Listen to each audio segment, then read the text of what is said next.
Hello everybody, and once again welcome back to How to Guide YouTube channel. Today in this video I'm going to show you how you can reset your password in William Hill, so make sure you follow my step till the end.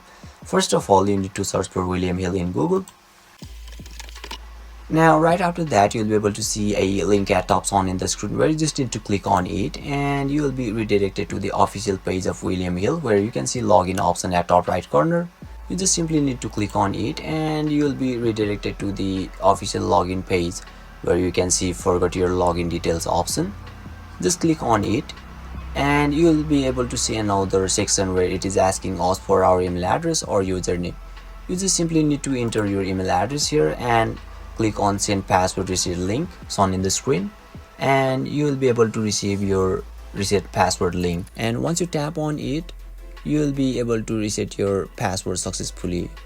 So basically this is how you can reset your password in William Hill, and if you still encounter any issue during this process, feel free to leave a comment and I'll be happy to assist you. If you found this video helpful, please give it a thumbs up, and if you are new to this channel, make sure to hit the subscribe button and set the bell icon to on so that you can stay updated with our latest content. Thank you for watching and I'll see you next time.